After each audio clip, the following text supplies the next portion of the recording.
noticias con nuestro amigo Francisco Daza, facilitador terapéutico especializado en neuropsicopedagogía y uno de los fundadores de la red de facilitadores terapéuticos. Muchas gracias a cada uno de ustedes. Como saben, esto hace parte del programa que iniciamos con el curso con el que se recibió a la mayoría de ustedes que están aquí hoy, y tenemos otras que están pendientes que muy pronto estaremos avisando cuando va a continuar. Con ustedes, Francisco, un aplauso para él, y aquí junto a mí está la Junta Directiva y la Comisión de Capacitaciones de la red. Francisco. Y gratitud con todo el público asistente. Gracias por venir. Uno de los mayores retos de un terapeuta es cuando viene enfrente a una víctima. La pregunta fundamental es: ¿qué hacer para que esa persona que tengo enfrente haga algo por sí misma? Esa pregunta es la que de una u otra forma me ha llevado a hacer esta conferencia. Las neurociencias han tenido un avance muy vertiginoso en los últimos 20 años quizás, con la aparición de técnicas de neuroimagen. Eso ha permitido a la ciencia tener unos avances muy significativos. Y la neurociencia junto con la genética son quizás dos ciencias que están en punta hoy en día a nivel internacional. Entonces, el estudio muy profundo del cerebro, del sistema nervioso central, es algo que tiene una relación muy directa con el consumo de sustancias, y vamos a tratar hoy de inspeccionar un poquitito esta parte. Es importante en los procesos preventivos, porque en la medida en que nosotros nos apropiemos de estas herramientas y de estos conocimientos, podemos ayudar de una forma mucho más eficiente a un consumidor. Vemos de fondo una serie de telarañas, de cables, de neuronas, y es lo que uno relaciona con un sistema nervioso, con neuronas, con cableado, y eso es lo que es el sistema nervioso central. El sistema nervioso como una red de tejidos cableados cuya única función es permitir al organismo humano y a cualquier organismo animal recibir información del exterior, procesarla, coordinar y controlar los diversos órganos y sistemas de un cuerpo para que pueda adaptarse de una manera más efectiva y más eficiente al medio ambiente que me rodea. Vamos a escuchar entonces y a observar un vídeo de la Universidad de Navarra que es muy importante. El cerebro adicto. ¿Qué efecto producen las drogas en mi cerebro? ¿Es posible tener adicción a Internet? ¿Por qué se produce una adicción? Lo que entendemos por adicción a algo no es otra cosa que un aprendizaje con recompensa que se hace patológico y acaba arruinando el proyecto de vida de la persona afectada y generando problemas a los que le rodean.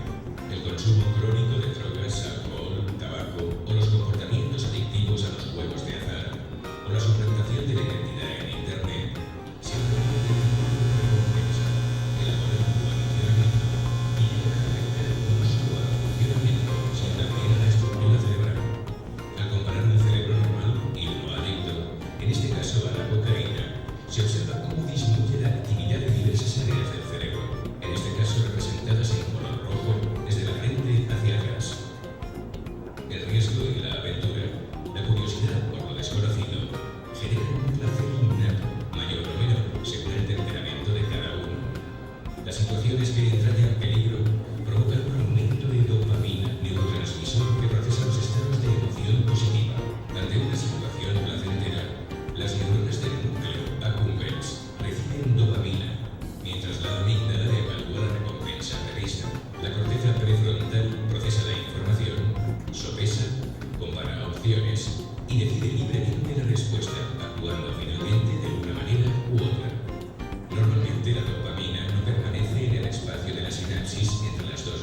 tejido nervioso, un sistema nervioso con sus neuronas y sinapsis. Como ya han dicho, es un entretejido, un cableado de toda una gran cantidad de células nerviosas especializadas para realizar o para controlar o para coordinar todas las funciones de cada uno de los órganos y sistemas de nuestro cuerpo. Desde ese punto de vista, el sistema nervioso central podríamos decir que es el computador, la parte que computa todos los órganos de nuestro sistema, todos los órganos de nuestro organismo, y facilita que nosotros nos adaptemos de una forma más eficiente, rápida y eficaz al medio ambiente en el que nos desenvolvemos. El sistema nervioso tiene una unidad básica que es la neurona. La neurona se compone de un cuerpo celular, de un axón y de unas dendritas. El sentido del impulso nervioso va del cuerpo celular hacia el axón. El axón es quizá la parte transmisora más importante de la célula. Está envuelta de una capa de mielina, que es la que permite que el impulso nervioso sea más eficiente y más eficaz. En la medida en que hay pérdida de mielina, o sea, las conexiones se hacen mucho más complejas y mucho más difíciles. Y parece ser que el consumo de sustancias afecta esa capa que protege al axón, que es la mielina. Entonces, ese es un punto clave cuando uno trabaja con un adicto en proceso de recuperación. Tenemos también que el axón, que es el que genera el impulso nervioso, se conecta con esa intrincada red de dendritas. O sea, hay un axón y de pronto múltiples dendritas. De pronto este dibujo que se encuentra aquí es muy sencillo, pero son unas ramificaciones muy extensas y bastante numerosas. Ahora, el sistema nervioso central es plástico. ¿Qué quiere decir? Que genera plasticidad, que las neuronas se crean, las neuronas se pueden reproducir. Además de eso, los intrincados cables se pueden generar también. Cuando hay la necesidad de aprendizaje, cuando surgen nuevos circuitos neuroadaptativos que son el origen del aprendizaje. Un aprendizaje es una nueva interconexión entre neuronas. Cuando acostumbramos a transitar por una vía, tenemos un comportamiento en el cual nos habituamos. Lo mismo hacen nuestras neuronas. O sea, seguir circuitos es seguir circuitos de aprendizaje. Entonces, cada vez que aprendemos algo nuevo, realizamos otro circuito. Y las neuronas en ese sentido pues se proliferan también.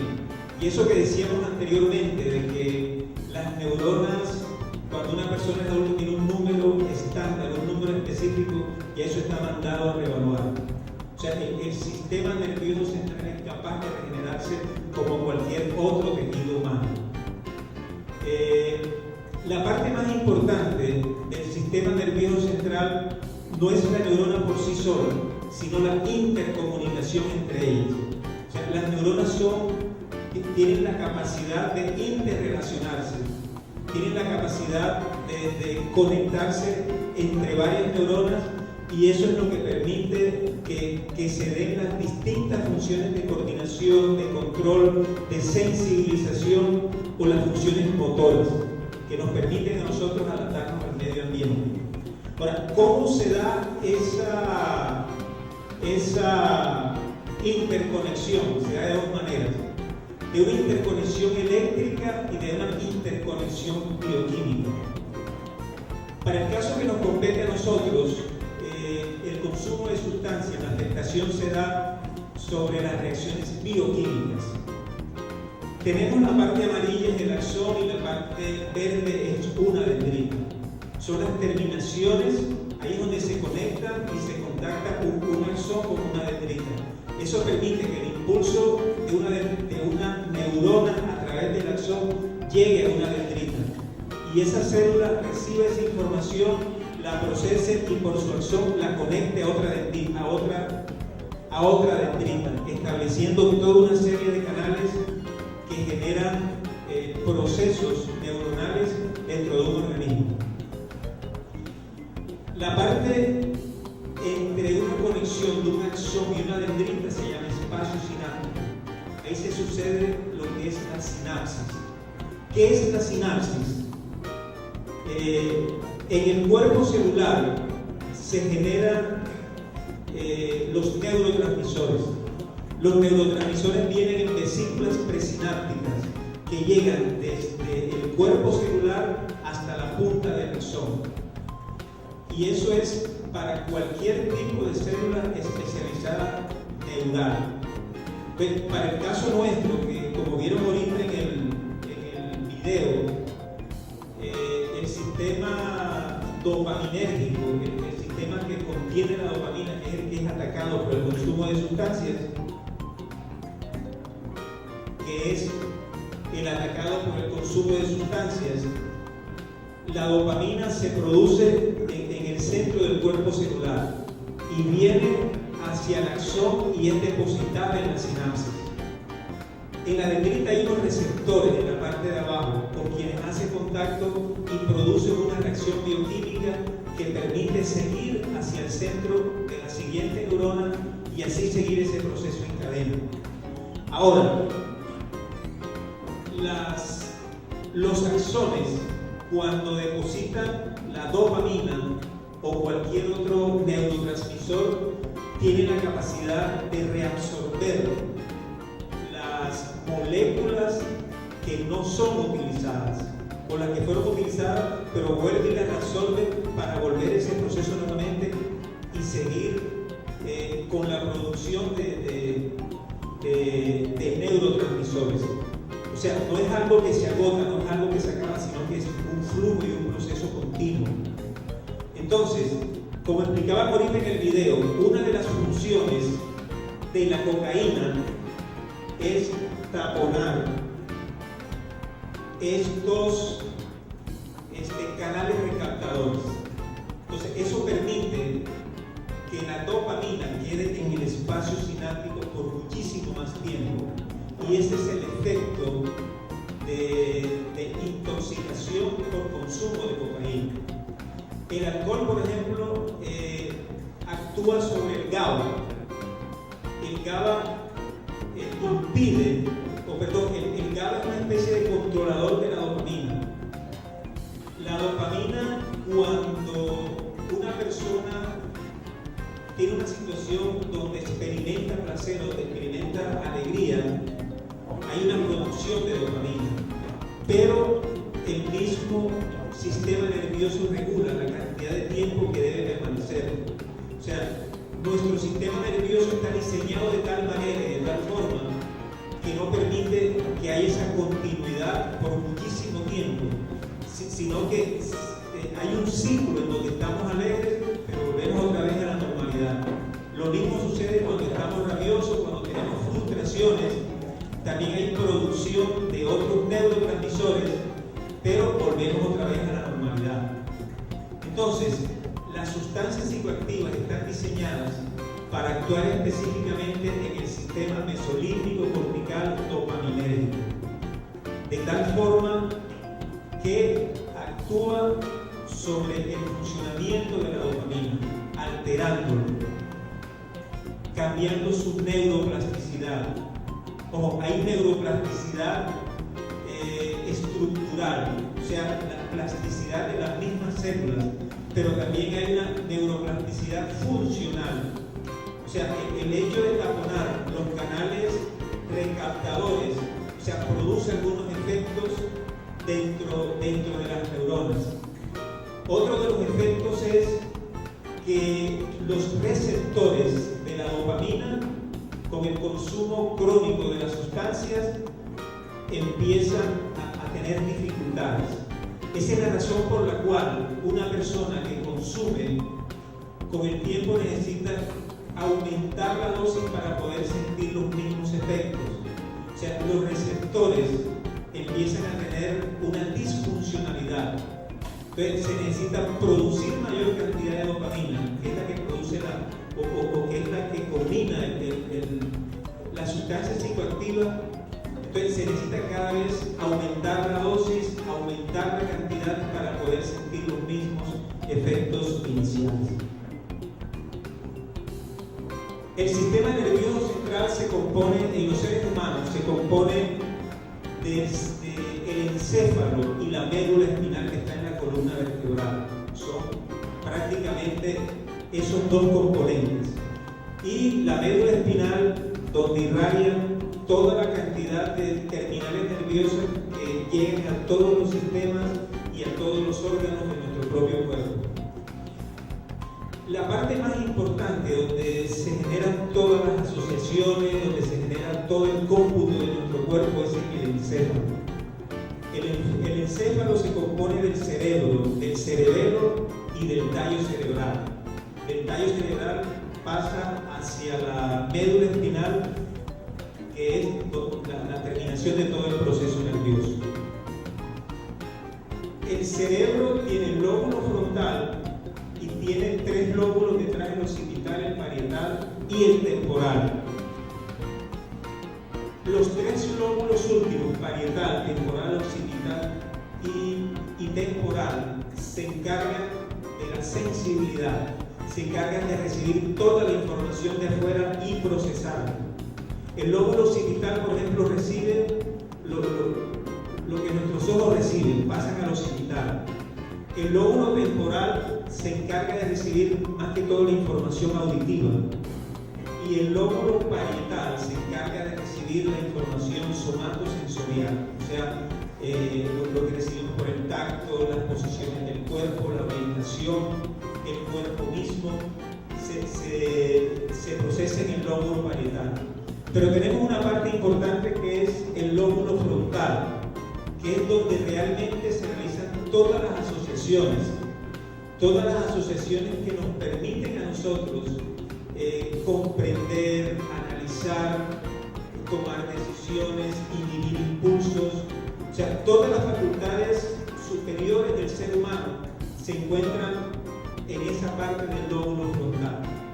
Es lo que nos hace diferentes de los mamíferos, porque tenemos esa capacidad de pensar, en el sentido de que podemos utilizar herramientas de afuera, herramientas que están en el medio ambiente exterior, cosa que no hacen los animales.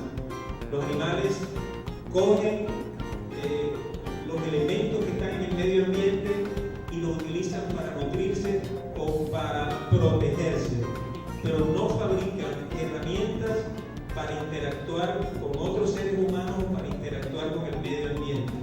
Y ese proceso se da dentro del lóbulo frontal. Evolución de las especies y su sistema nervioso. Muchísimos años atrás, cuando los peces decidieron salir del agua y conquistar el aire y la tierra, aparecieron los reptiles dentro del proceso evolutivo. En ese proceso, los reptiles se caracterizaron por ser individuos o organismos que funcionaban en solitario. Una tortuguita, una culebra, cualquier reptil pone sus huevos cuando necesita desovar. Okay. Pone sus huevos y se va. No tiene nada que ver con cría ni nada por eso. La tortuguita, cuando viene al mundo, revienta el huevo y sale al mundo sola, sin nadie. ¿Okay? ¿Quién la protege? Y tiene que meterse en el mar, en la tierra, no sé, se protege, pero ella sola. Aprende a vivir sola, se enfrenta al mundo sola. Entonces, ¿qué le permite a un reptil poder sobrevivir? Tienen un sistema neuronal primario, tienen un cerebro primario adaptado a las diversas condiciones que ofrece la vida y ofrece la naturaleza. En estas condiciones, los reptiles funcionan por automatismo, funcionan por instintos, y eso también lo tenemos nosotros. Entonces, estos estas especies tienen ese funcionamiento y tienen un código cuando nacen y funcionan de acuerdo a ese código. Códigos para defenderse, códigos para alimentarse, códigos para la procreación. Y con estos códigos se pueden enfrentar hábilmente a la vida.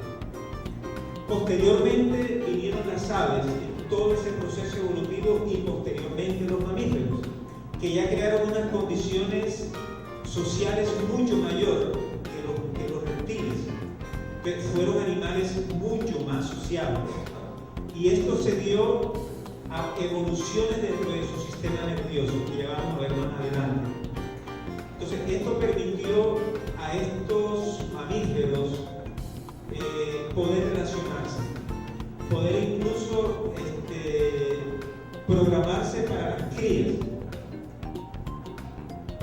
En ese sentido, cuando un pajarito, por ejemplo, la pareja prepara el nido y mamá pájaro se queda el tiempo necesario mientras el huevo ampolla y hasta que nace la criatura, y después duran un tiempo acompañando al pajarito hasta que ya pueda defenderse por sí solo. Hay una condición clara, que es cuando hay un pajarito que es muy flojo, mami lo coge y lo tira a un despeñadero, y si no vuela, se mata, así, de uno. O sea, las madres enseñan hasta un punto y los protegen y los guían, y posteriormente se olvidan de los hijos, siguen su camino. Con los mamíferos este proceso es mucho más intenso todavía. Ya dentro del vientre materno, posteriormente cuando nace la leche, el amamantamiento, y el tiempo de duración es mucho mayor todavía. Ahora, ¿por qué se genera eso? Porque la maduración cerebral, en la medida en que los animales se vuelven más sociables, se adaptan en grupo y en manadas a las condiciones medioambientales, el sistema nervioso se hace mucho más complejo. O sea, porque ya necesita interrelacionar con otros. Entonces ya vemos en los mamíferos cómo se relacionan entre ellos para cazar. Todos comen y tienen todo ese proceso, que es un proceso social, es un proceso socializador. Ahora, este proceso socializador se dio gracias a una evolución en el sistema nervioso central que tiene que ver con el sistema límbico, que es el sistema de las emociones. El sistema de las emociones es el que permite la interrelación con el otro. Y todos esos procesos de agrado, desagrado, de placer, displacer, que permiten en una relación social. Entonces, ahí hubo un avance dentro del proceso de evolución del cerebro mismo.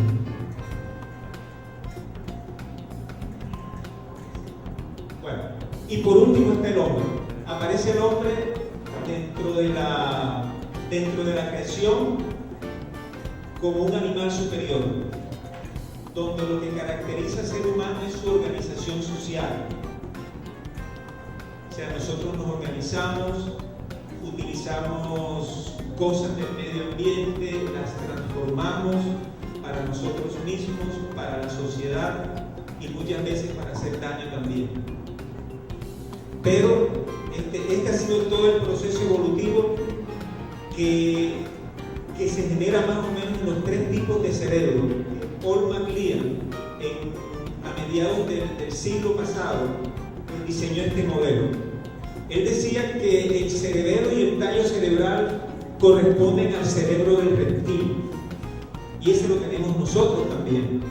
Nosotros tenemos una parte de ese cerebro que es una parte impulsiva, que es aquella parte donde si viene una piedra, yo no me quedo, viene una piedra, viene a tantos metros por segundo, si me quedo aquí de pronto me voy a volver, me retiro mejor. O sea, si hago eso, pierdo el daño, me mata, ¿verdad? Automáticamente me retiro, automáticamente me protejo. Entonces Entonces, ahí están todos los instintos básicos y todas las necesidades primarias. Y están todos esos códigos, como tienen los animales, lo tenemos también nosotros. Entonces, tenemos toda esa cantidad de instintos ahí. Pero hay algo que nos diferencia y son los otros dos tipos de cerebro.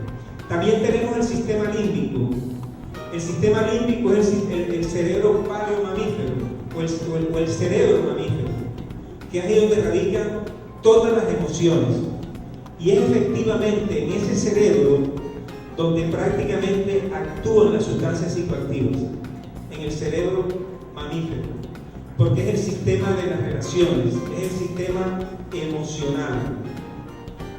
El consumo de sustancias es una respuesta del consumidor ante dificultades emocionales, pretendiendo resolver a través del consumo de sustancias algunas de sus dificultades emocionales, no teniendo en cuenta que el consumo de sustancias lo que hace es que agrava mucho más sus dificultades emocionales, y lo que en un principio comenzaba como algo muy placentero, como algo que era algo que aparentemente resolvía sus dificultades, termina por convertirse en un abuso y posteriormente en una adicción, dependencia. Y por último aparece la corteza cerebral. La corteza cerebral como la parte evolutiva que corresponde al hombre mismo. En especial la corteza frontal, esta parte de aquí del frente. La corteza frontal se encarga de las funciones ejecutivas. Las funciones ejecutivas como aquellas funciones que nos dan la capacidad de planificar. O sea, todo lo que recibimos por el medio exterior, lo recibimos por las sensaciones, lo percibimos, se convierte en emociones y posteriormente llegan a procesos pensantes. Estos procesos pensantes pueden ser inconscientes o pueden ser conscientes. Un proceso inconsciente es si una emoción me dice algo, automáticamente puedo dejarme llevar por esa emoción y pensar de acuerdo a eso. Pero también puedo pensar de manera consciente y darme cuenta si lo que me dicta esa emoción o lo que me dicta ese impulso realmente contribuye a mi sanidad o contribuye a mi proceso evolutivo. Y ahí está la diferencia entre dos tipos de pensamiento: uno que se deja llevar por un impulso o se deja llevar por su área emotiva, o tiene la capacidad de sopesar toda esa información y poder tener la oportunidad de tomar decisiones sanas o decisiones racionales. Entonces, en las funciones ejecutivas, analizar, comparar, mirar, observar, entrar a los bancos de memoria.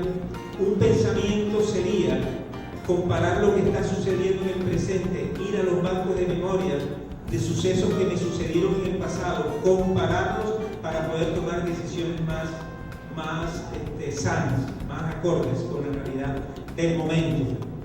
Entonces, el pensamiento como aquella parte donde las funciones ejecutivas se desarrollan de una forma más eficaz. Además, cuando uno planifica algo, cuando uno analiza algo, llega un punto en que después de sopesar toda esa información, mirar pros, mirar contras, o sea, uno toma una decisión.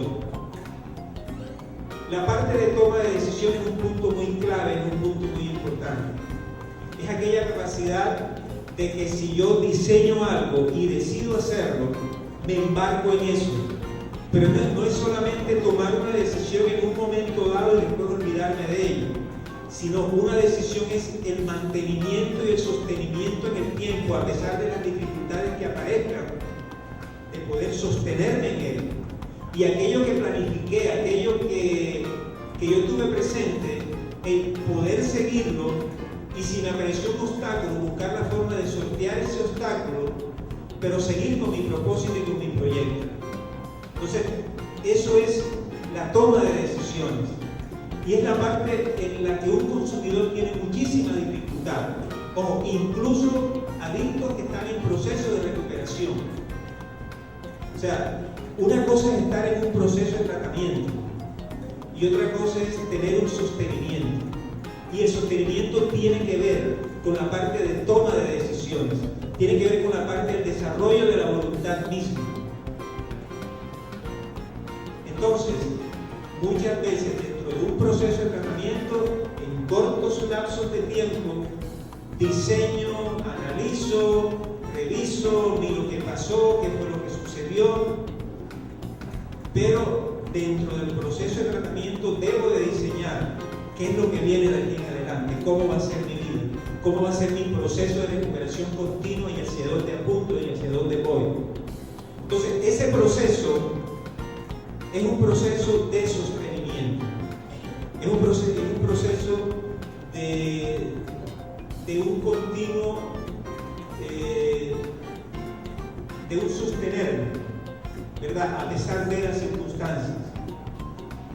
Tiene que ver con la voluntad, tiene que ver con aquella capacidad de persistir, de insistir.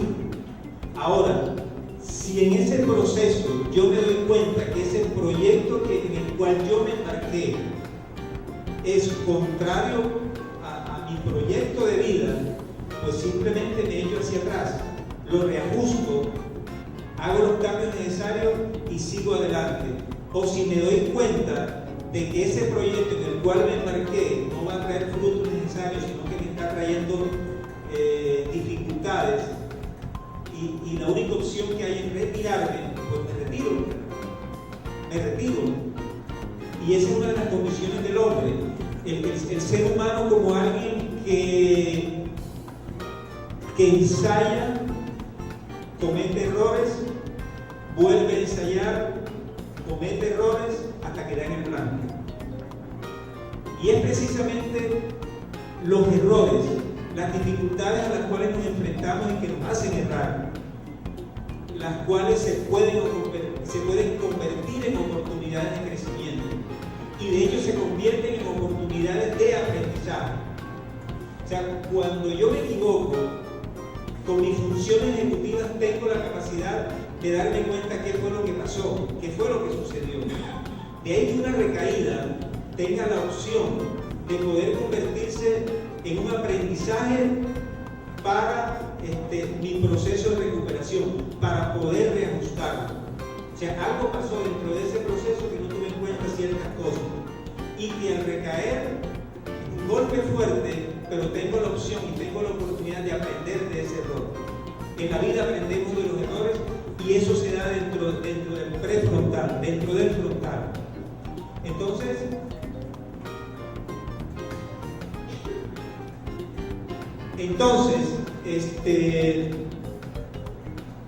eso se da dentro de la corteza cerebral. Otra de las funciones es la inhibición de impulsos. Inhibición de impulsos de una manera consciente. O sea, todos los impulsos que provienen de los dos cerebros inferiores, la corteza cerebral tiene la capacidad de inhibir esos impulsos. O sea, somos individuos que hemos nacido con una serie de impulsos, de necesidades y de deseos, pero que a través de todo el proceso de socialización aprendemos a inhibirlos o a utilizarlos en su momento oportuno. Y esa es la capacidad que tenemos los seres humanos. Circuito neural de recompensa, sistema mesolímbico cortical dopaminérgico. Mendler escribió esto en el 2005. Se le denomina así un conjunto de conexiones entre estructuras cerebrales pertenecientes al cerebro medio, que harían de estación de salida, área tegmental ventral, sustancia negra, que está en el cerebro inferior. Y al cerebro anterior, cuerpo estriado, amígdala, tálamo, hipocampo, esas comprenden el cerebro límbico. Y la corteza prefrontal y cingulada que están ya en la corteza cerebral, que sería la diana, o sea, donde actúa el consumo de sustancias. Este circuito parece regular las sensaciones placenteras inducidas por reforzadores naturales y artificiales. artificiales como las drogas, el juego, el internet, etc. Y comúnmente también se le llaman circuito cerebral de la recompensa o del reforzamiento. Vamos a ver esto un poquito más. ¿Qué es un reforzador? Un reforzador es un estímulo cuya percepción aumenta la probabilidad de una respuesta específica dada. Si yo tengo hambre y me encuentro una manzana o me ofrecen una manzana, ¿cuál es la respuesta? Que me la coma. No es que la bote o que la pinte o que juegue con ella. O sea, ese es un reforzador natural. La comida es un reforzador natural. Las conductas sociales, o sea, cuando interrelacionamos con los demás seres humanos, cuando interrelacionamos con las otras personas y nos produce placer, nos produce agrado, el asociar, el pertenecer a un grupo, eso es un reforzador natural también. Las relaciones de pareja, las relaciones sexuales, la procreación misma, el cuidado de la progenie, son reforzadores naturales. O sea, estamos diseñados de tal forma que toda esta serie de estímulos nos provocan unas respuestas específicas. La alimentación como una necesidad primaria y que tiene que ver con todos esos tres sistemas, el reptiliano, el mamífero y el de la corteza cerebral, o sea, todo el cerebro humano, con toda una serie de circuitos que se llaman circuitos de recompensa, contribuyen a cada vez que estemos frente a uno de estos reforzadores, ejecutemos una acción específica. Si es de comida, comer. Si es de interacción social, interactuamos socialmente. Si es de una relación sexual, se establece una relación sexual. Entonces, esto es lo que se llama reforzador natural. Hay otro tipo de reforzadores también. Cuando nosotros nos embarcamos en un proyecto y ponemos todo nuestro entusiasmo y toda nuestra motivación, el ir logrando éxitos, eso también forma parte de ese proceso reforzador. Entonces, cada uno de nosotros nos proponemos metas, nos proponemos propósitos, y en la medida en que vamos trabajando en ellos y vamos consolidando ese proyecto, eso produce una satisfacción muy grande dentro de nosotros, y ahí es la consecuente producción de dopamina. La dopamina y el sistema dopaminérgico es el que se encarga de ese efecto placentero cuando nosotros cumplimos con algunos propósitos. Cuando al percibir algo o al ver algo lo asociamos con la meta final y nos enfocamos en la búsqueda de esa meta. En los hombres primitivos, los cazadores, o sea, salían a cazar, o sea, había la necesidad de alimentarse, entonces salían a cazar, o sea, empiezan a buscar la comida.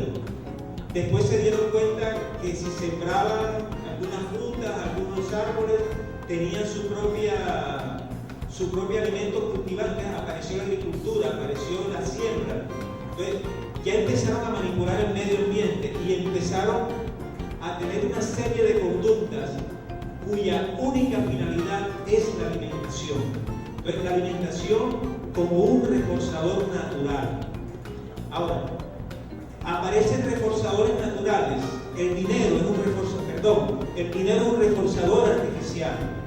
Si yo hago algo con el propósito de ganarme un dinero, eso es un reforzador artificial.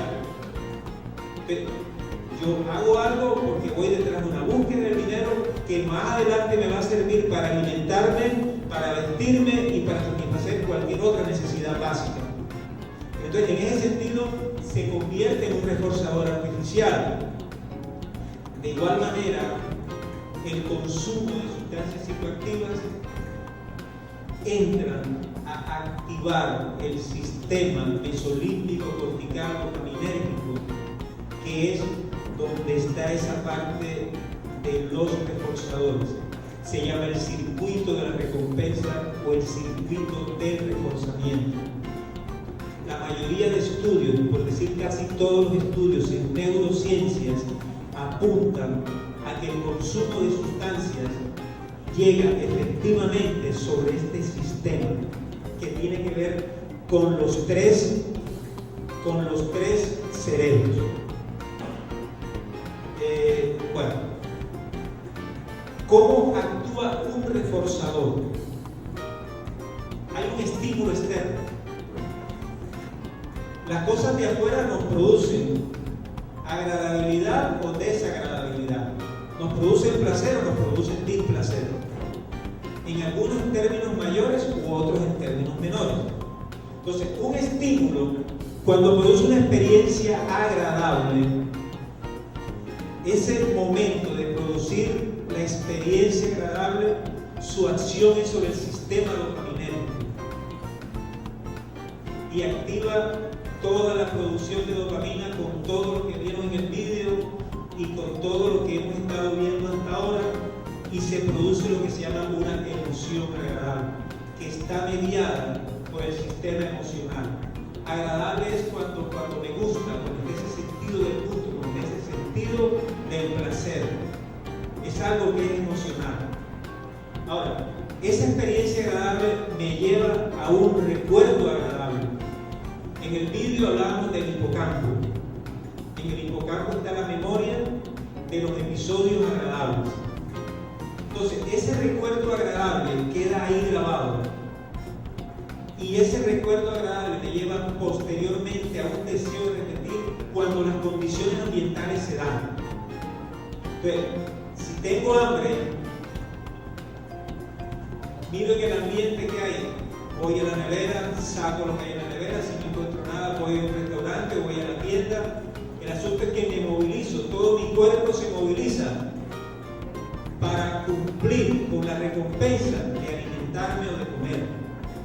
Lo mismo le pasa a un consumidor, lo mismo le sucede a un consumidor.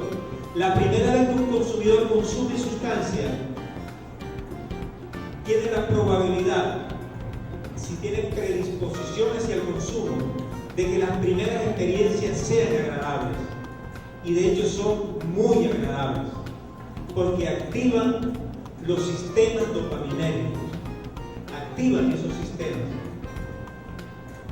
Y si esas primeras experiencias fueron muy agradables, crea recuerdos agradables y me lleva posteriormente a querer repetir nuevamente esa experiencia. Ahí se creó un circuito de recompensa a través de un reforzador. Entonces, por eso dentro de los procesos preventivos hay que evitar que los adolescentes consuman sustancias. Cuando una persona dice, yo quiero probar a ver qué es esto, corre un riesgo muy grande.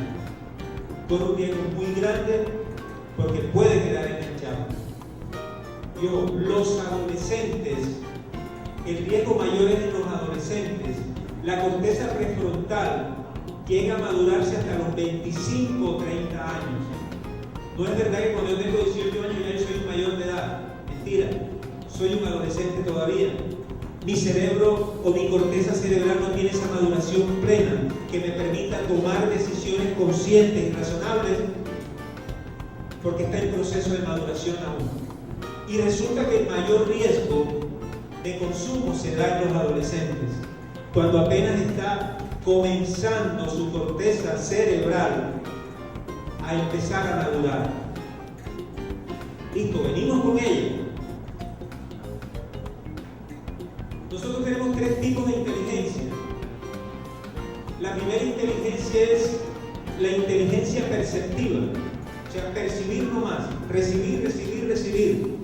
Ustedes ven un bebé, el bebé está pendiente de todo, oyendo todo, mirando todo, recibiendo todo, totalmente receptivo. Está en plenitud de su inteligencia perceptual. Después de cierto tiempo que ha recibido bastante información, viene entonces la inteligencia imitativa, donde empieza a imitar lo que hacen los demás. no hace nada por sí mismo, simplemente imita y repite lo que hacen los demás. Pero la inteligencia abstracta, que es coger algo que tú haces, coger esto otro y coger esto otro, juntarlos, mezclarlos, procesarlo y sacar algo mío, sacar algo propio, eso es propio de la inteligencia abstracta. Y eso empieza a generarse y empieza a darse a partir de los 11, 12, 13 años en adelante.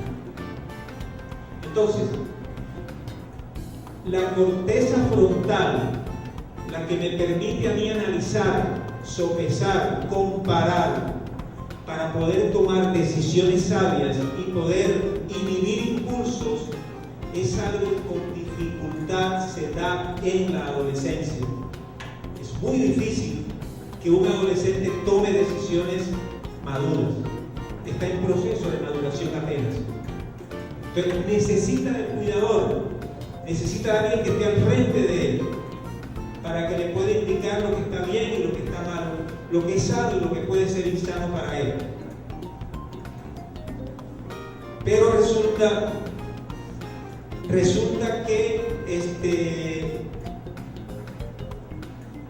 que la edad de mayor riesgo se constituye en la adolescencia. Y vimos en el vídeo cómo las funciones frontales se deterioran con el consumo de sustancias.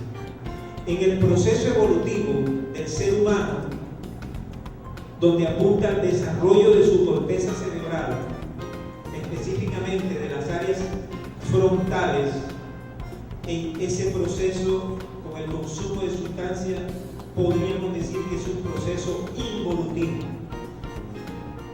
O sea, en vez de evolucionar como una persona que apunta a la madurez de su personalidad, a la madurez cerebral que le permite interrelacionarse mejor con el medio, lo que hace es lo contrario, es un proceso involutivo. No, el adicto no se desarrolla y no evoluciona, sino que todo, antes por el contrario, se queda en esa parte emocional, se queda en esa parte infantil o adolescente, se estanca, porque no ha permitido superar o crecer como persona. Además de reforzadores positivos, también hay reforzadores negativos. Un reforzador negativo es cuando sucede una experiencia desagradable que me lleva a un recuerdo desagradable, y es precisamente ese recuerdo desagradable el que me lleva a no desear repetir esa acción. O sea, eso se pierde ahí. O sea, no la vuelvo a repetir porque no me cae bien, va en contra de mi supervivencia. Del reforzamiento a la compulsión, Verdejo y Tiramo dijeron en el 2011, se reemplaza la conducta dirigida a objetivos en la que el individuo persigue las drogas por el reforzamiento que obtiene. Todo esto que hemos visto. Ahora, reemplaza esa conducta por una conducta automática e inflexible en la que el control motivado del consumo desaparece. O sea, en principio el consumidor actúa por el reforzamiento que ofrece, por el placer que produce, pero después con el tiempo este placer disminuye, por lo que hablamos ahorita, porque decía el video de los efectos sobre los receptores, de los efectos sobre la dopamina, de los efectos y las disfuncionalidades en la estructura y la funcionalidad neuronal que hace que cada vez se necesite consumir más. Del reforzamiento a la compulsión. Cuando se está en el uso de sustancias, supuestamente se tiene el control sobre la sustancia. Consumo cuando yo quiera, si no la hay no me pasa nada, pero estoy en ese proceso. Estoy en ese proceso de uso de una sustancia. La uso porque me provoca algún tipo de placer. Y cada vez que puedo hacerlo, lo hago. Reforzo esa conducta. Ese es el faro en verde. Después viene el faro en amarillo. Abuso de sustancias. El abuso de sustancias se pierde el control sobre la sustancia misma. Perder el control es que ya hay algún efecto sobre el sistema sistema nervioso central que impide tener la funcionalidad que tenía antes. Y si en la primera dosis o las primeras dosis del consumo tuvieron unos efectos placenteros X, ya en el abuso de sustancias esa cantidad de placer ha disminuido y ha disminuido bastante. Porque necesita incrementar la cantidad, necesita incrementar la frecuencia, y eso hace que su sistema ya esté en condiciones más disfuncionales. Quizá el abuso de sustancias es la fase que más demora, a excepción de algunas sustancias como la heroína que duran en corto tiempo y pasan rápidamente a la adicción de dependencia. Pero lo que es marihuana, lo que es la cocaína, se dura bastante tiempo durante el abuso de sustancias. Y llegamos finalmente a la adicción de dependencia, donde realmente se pierde el control sobre la vida misma. O sea, el consumo de sustancias se convierte en el centro de vida. Los otros aspectos de vida pasan a un segundo plano, se repliegan y no le interesan al adicto. Lo único que le interesa al adicto es consumir la sustancia, y es ahí donde el reforzamiento se convierte en compulsión. Se convierte en compulsión. Los daños al sistema nervioso central han sido mayores. Han sido mayores. Hay muchas teorías que hablan de por qué sucede eso, pero de las que más se trabaja es el hecho de que las funciones del frontal se disminuyen. Además, en el video vimos que cuando el reforzamiento se hace fuerte y se pasa a la compulsión, ya no pasa por el filtro del frontal. Ya ni siquiera se llega al frontal, que es donde se analiza, donde se toman decisiones, donde se inhiben impulsos, sino que es algo que simplemente se automatiza y simplemente llega a los cerebros inferiores, que son los que dan la orden al cuerpo para que vaya y busque la sustancia y se la autoadministre. Ya dejó de ser todo un proceso emotivo, racional hasta cierto punto, y de acción como tal, o de búsqueda de la sustancia, sino que se convierte en algo emotivo que ni siquiera es placentero, o que tiende a no ser placentero, sino que se consume para evitar el dolor que produce. La compulsión como la búsqueda detrás de algo, la búsqueda detrás de la sustancia, con la ilusión de vivir el placer inicial que tuve, pero que cuando lo hago resulta que es todo lo contrario, que no es eso. Que siempre está la ilusión. O sea, ya quedó instaurado el circuito de recompensa, que se convirtió a la larga en un circuito de compulsión. Ya viene la compulsión como tal. Y es esa compulsión la que hace que cuando un adicto va pasando fases y va pasando etapas, no es verdad que va a volver atrás. Pero cuando un adicto es abusador o es adicto dependiente, no, que yo quiero que tú me enseñes a aprender a manejar la sustancia, a aprender a tomar mi trago socialmente. No, eso no es posible. Eso no es posible. Si nosotros vamos pasando fases y vamos pasando etapas, no es posible. Ahora, cuando hacemos procesos de recuperación, en esos procesos de recuperación, esas improntas quedan permanentemente en un adicto, quedan por siempre. Por eso las personas que hemos consumido sustancias debemos ser muy claros con eso y consecuentes con eso. O sea, nosotros no podemos consumir sustancias. Nosotros no podemos darnos el lujo de utilizar sustancias para alterar nuestros estados emocionales y nuestros estados de conciencia. ¿Por qué? Porque reactivamos nuevamente todo ese circuito de recompensa o todo el circuito de la compulsión que se inició en recompensa y terminó en compulsión. No es verdad que vamos a volver atrás a disfrutar de las primeras trabas, de las primeras intoxicaciones, porque eso no existe. Y esa es la mayor ilusión del adicto. O sea, perder el placer inicial es uno de los duelos por los cuales tiene que pasar un adicto. O sea, someterlo a un proceso de tratamiento implica no volver a consumir, no volver a experimentar los placeres de recompensa que eso provoca. Y es un duelo tenaz. Entonces, eso lleva, ¿y será que más nunca me podré meter unos tragos, no me podré meter un tabaco, no me podré meter un pase? Y eso es complicado. Por eso es que los programas de tratamiento hablan de tasas de recaída altas. Personas que se someten a procesos son más los que recaen que los que se sostienen limpios. Esa es la realidad.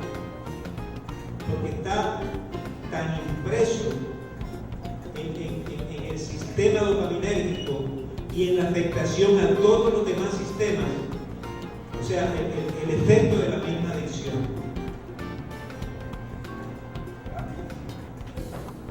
Autonomía y apoyo ambiental. Aquí vamos a hablar un poquitico del adolescente. El niño recibe todo el apoyo ambiental. El adulto se espera que dé el apoyo ambiental. El adolescente está en una especie de tránsito. A veces da y a veces recibe. A veces quiere ser adulto, pero a veces quiere ser niño para recibir.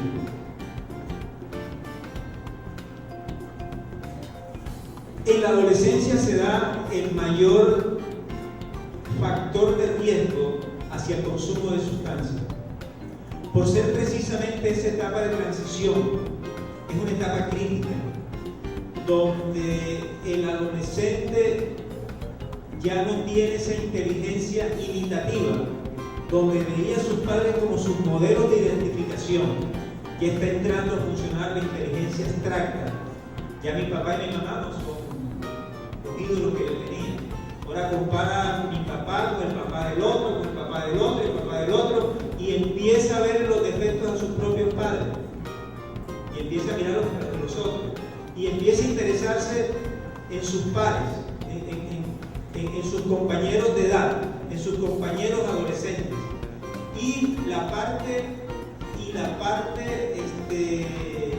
de interrelación se hace mucho más clara y se hace mucho más importante. Y es en esa fase donde hay un factor de riesgo muy alto.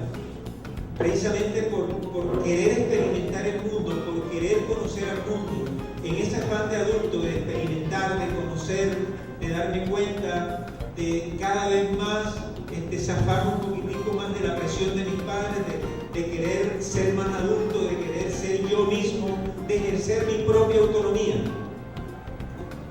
Entonces, en ese proceso se da un factor de riesgo alto. Ahora, es clave también la función que se dio durante la niñez y la misma adolescencia. La adicción a sustancias vendría a ser como una especie de símbolo de adicción o dependencia hacia personas.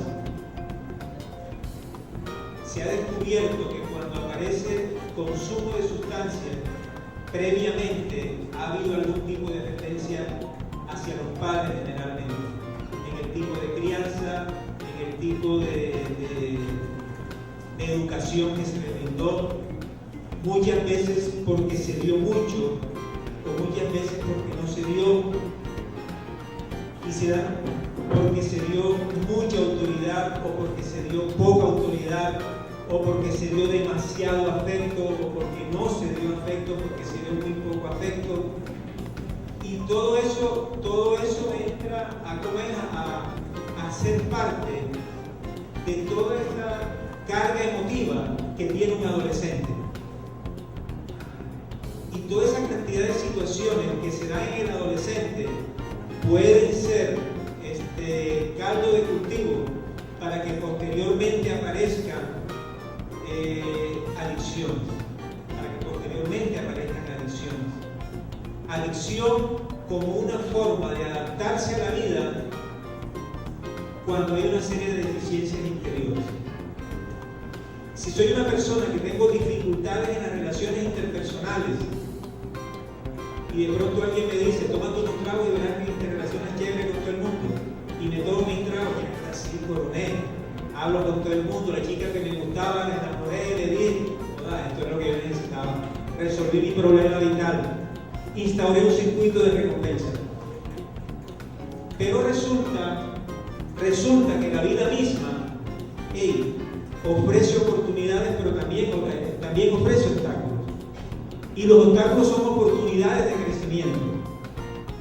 Los adictos que nos enganchamos en el consumo, precisamente por pretender resolver dificultades emocionales, en un principio, al instaurarse el sistema de recompensa, como que funcionó. Pero después, al convertirse ese circuito de recompensa en un circuito de compulsión, de dolor, lo que antes era felicidad se convierte en dolor. La felicidad tiene su precio, hay que pagar el precio. Entonces, si mágicamente yo no tengo esto, me meto esto y consigo esto, eso es mágico y la vida no es mágica. La vida no es mágica. No, yo me voy a tirar del quinto piso. Pero ¿cómo así? Sí, yo me tiro del quinto piso y yo sé que voy a caer de pie. ¿Cómo así? No, yo me tiro y yo sé que voy a caer de pie. Y se queda muchas veces en esa convicción sin tener elementos razonables que sustenten eso. Ahora, si dijera, yo me tiro del quinto piso, pero me tiro con un paracaídas y cuando vaya por el tercer piso lo suelto y abre rápidamente y caigo, ahí ven que está bien. Pero el pensamiento mágico de esto es me tiro y voy a caer bien porque sí. O si me meto a esta vaina, o si me meto a esta sustancia, o si me meto a esto, voy a lograr esto. Muchas veces pensamiento mágico, pensamiento adictivo, que no está mediado por la corteza prefrontal. No hay el suficiente análisis, no hay la suficiente comparación, no se toman decisiones razonables, no se inhiben impulsos y los resultados no son los mejores. Bueno, y por último, el alcohol como sustancia psicoactiva de inicio en el consumo de otras más. El alcohol como sustancia que crea circuitos de recompensa y que es común, podríamos decir que vivimos en una sociedad en Latinoamérica muy proclive al alcohol, donde cualquier festejo se celebra con licor, si nació alcohol, si se bautizó, si se casó, mejor dicho, todo se celebra con alcohol. O sea, se ha creado la costumbre y es algo que ya a veces como que hasta genéticamente, digo yo, lo hayamos podido incorporar. Pero cuando un consumidor llega a una familia y decide parar, o sea, que está creando cambios históricos dentro de su generación, y eso es clave y es importante. Del alcohol se pasa a otras sustancias psicoactivas, generalmente cigarrillo, alcohol, marihuana, cocaína, éxtasis, metanfetaminas, y siguen toda la cantidad de sustancias que terminan con la heroína. Y viene la heroína inhalada, y cuando ya no es suficiente la heroína inhalada, directamente al torrente sanguíneo. Los adictos a heroína, uno les pregunta y dicen eso es la reina de las drogas. La heroína es la reina de las drogas. Es el equivalente a sentir 1000 orgasmos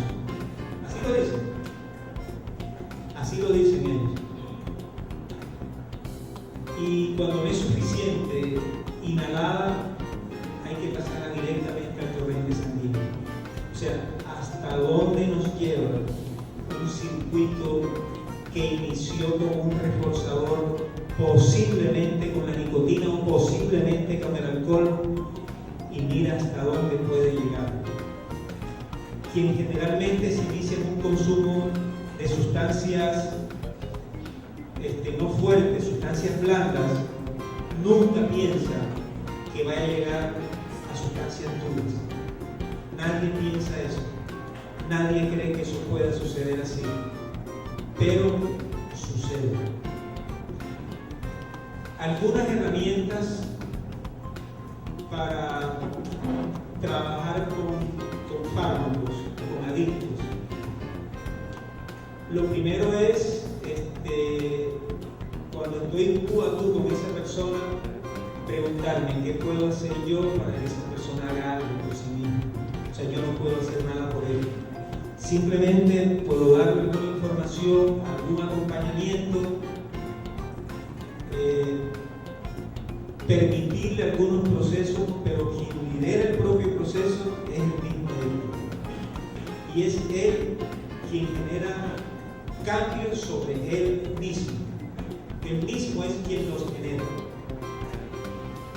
Entonces, preguntar qué puedo hacer yo para que esa persona cambie. Cuando hay frente a grupos preventivos, ¿qué hacer yo para que esa persona cambie? Parar el consumo de sustancias es clave, o parar la adicción que lleva a un reforzamiento y a una compulsión es supremamente necesario. Si es tan fuerte tu consumo, mételo mañana mejor, pero hoy no lo hagas. Y cuando llegue el día siguiente, no lo hagas hoy, no mañana. Ahí va. Hoy no frío, mañana sí. La expresión de sentimientos y necesidades es clave. Manejar sentimientos y necesidades, tener una inteligencia emocional más o menos clara es fundamental. Un consumidor generalmente, muchas veces son personas que reprimimos, que hemos reprimido bastante. Cuando aprendemos a que podemos expresar lo que sentimos, que podemos expresar nuestras necesidades, se abre un abanico mayor de posibilidades. Empezamos a hacer uso de nuestra inteligencia emocional, saber identificar emociones, tener claro las emociones que me suceden. Cuando hay emociones que son como confusas, que hay 2 o 3 emociones que se mezclan y estoy confundido, no sé qué me pasa. El solo hecho de aprender a expresar con mis propias palabras, sin decir que rabia, que miedo, que es temor o cualquier otra emoción, y el solo hecho de verbalizarla, el solo hecho de explicarla, es algo que ejerce un poder sanador. Entonces, esa expresión libre, permitir eso es fundamental, y que un consumidor se acostumbre a realizar ese proceso. La verdad, la sinceridad y la honestidad como herramienta también fundamental dentro de este proceso. Las personas, la mentira es un proceso que se da. O sea, poder tener derecho a las 3 comidas, tener derecho a un techo y una casa, y a los privilegios que da de pertenecer a una familia y poder consumir a la vez, solo se puede dar si yo miento. Entonces, si yo digo a mis padres, viejo, yo estoy consumiendo, no te lo van a permitir. Al menos que los padres sean consumidores también, que también se dan esos casos. Papá fuma marihuana, la mamá fuma marihuana, y el otro crece en ese miedo y se fuma su trabajo también. Y sigue eso, así sucede y así se da. Pero generalmente, cuando un consumidor empieza a consumir, tiene que negar que está consumiendo, porque los padres no se lo van a permitir. Y cuando se lo cogen pillado, lo niega. Dice que de otro, recurre a la mentira y utiliza la mentira para eso. Entonces, la mentira como algo que está muy asociado propósito mismo de la adicto.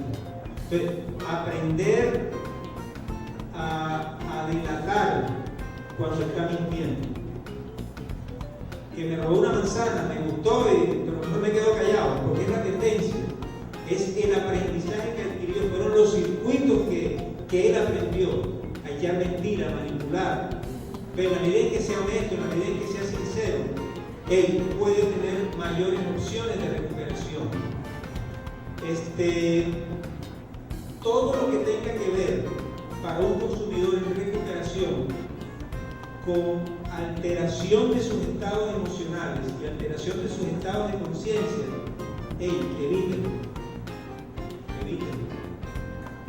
Que llegó un chamán y trajo yagé y resulta que el yagé es algo que utilizan los indios y que y si yo fui un consumidor de marihuana, cocaína, bazuco, yo no tengo nada que hacer allá. No tengo nada que hacer allá. Aunque hay programas en el Perú que trabajan en el consumo de sustancias con yagé.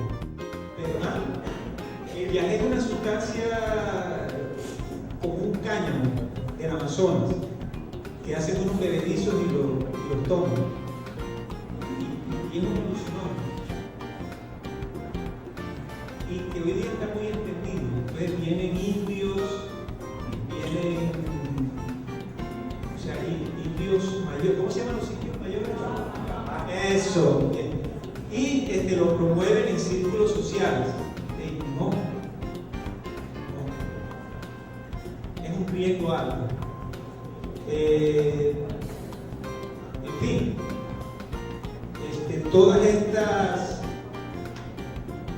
estas herramientas son claves y fundamentales.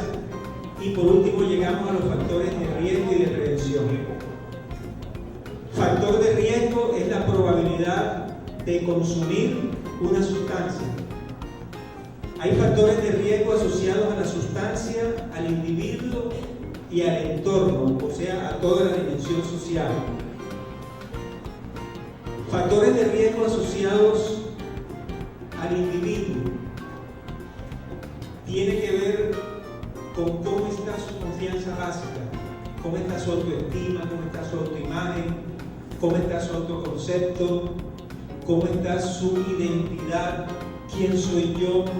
Esa pregunta es clave y es fundamental en personas que están en proceso de recuperación. ¿Quién soy yo? ¿Cómo me veo? ¿Cómo me ven los demás? ¿Qué quiero? ¿Qué significa la vida para mí? ¿Qué sentido tiene mi propia vida? Y son preguntas que te dan respuesta a procesos internos y que son protectores. Además de eso, la historia de vida también hace parte de los factores de riesgo del individuo. Por otro lado está la dimensión social. La dimensión social, como todas aquellas condiciones del medio ambiente, el tipo de familia en el que yo me desenvuelvo, la escuela a la que yo voy, mis vecinos, el grupo de pares, el grupo de amistades que se encuentran por mi entorno.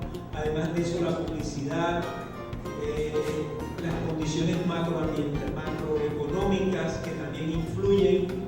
La publicidad tiene ¿cómo es? La publicidad sabe mucho de neurociencias y muchos expertos estudian el comportamiento humano para poder vender mejor. Las chicas águilas ponen unos traseros y unos delanteros bien prominentes y consumen cerveza águila.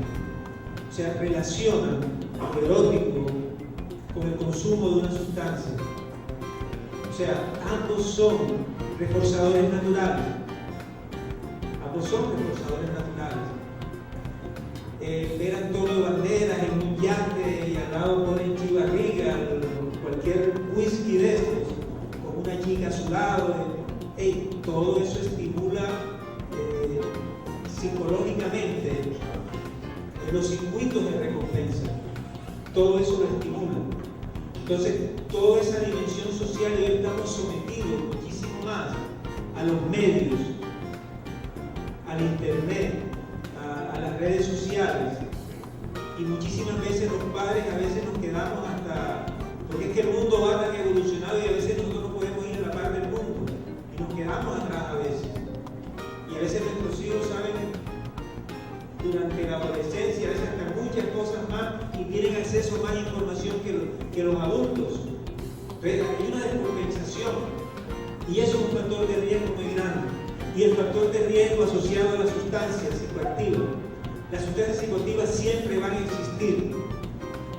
Entonces, los procesos preventivos apuntan a disminuir la vulnerabilidad del individuo mismo para que pueda afrontar sanamente las condiciones sociales y las condiciones de las sustancias psicoactivas.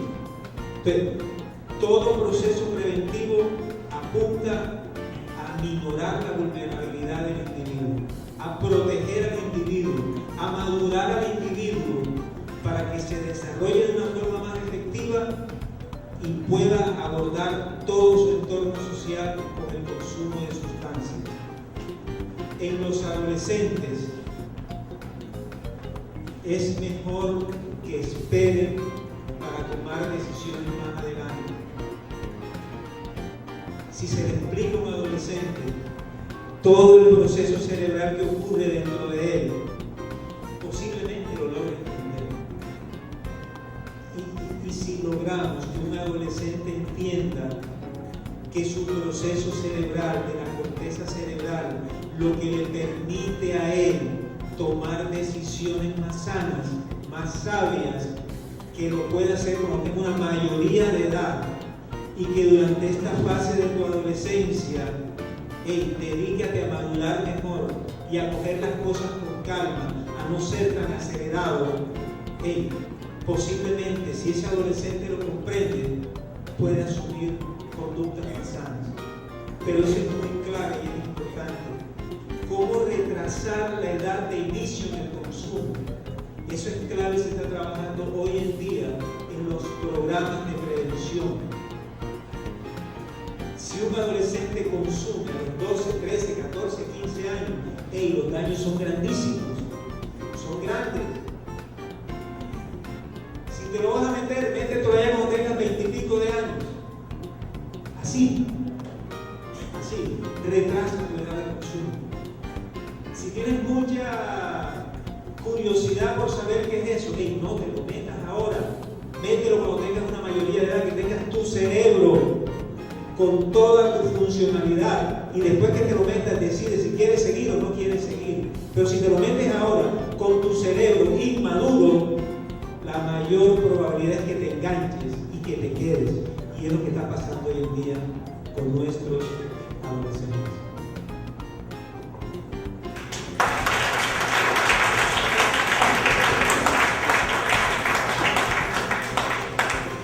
Bueno, si hay preguntas, Francisco está listo para atenderlas.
Sí, yo soy docente y docente de adolescentes también.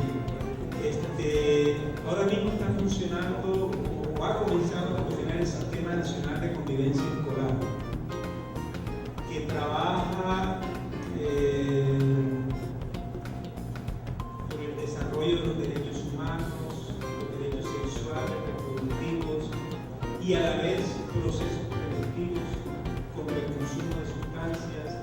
y otras tradiciones también. Es un proceso que está en sus inicios. Hay de parte del Ministerio de Educación hay un programa que se llama, es un programa muy completo que te habla,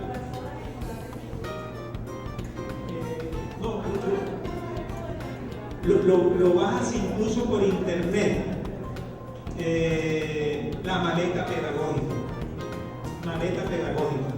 O sea, da una serie de instructivos para docentes, para padres de familia, para los mismos estudiantes, incluso donde te dan videos, los puedes bajar de internet mismo y te sirven para dar actos pedagógicos con estos soportes y te brindan toda la información necesaria. Es lo que sí, a nivel de escuela lo que he observado es que de pronto algunas habilidades para la vida. Es un programa que es de la ONU, de las Naciones Unidas, creo que es, donde enseña habilidades para la vida, para aprender a vivir sanamente. Se está demostrando que es mucho mejor enseñar habilidades para vivir a mostrar cuáles son los efectos del consumo, o sea, una prevención inespecífica, no específica, sino inespecífica, donde en vez de enseñar los daños de la sustancia, lo que afecta a la sustancia, se enseña todo lo contrario, habilidades para poder vivir más sanamente, y se promueve eso.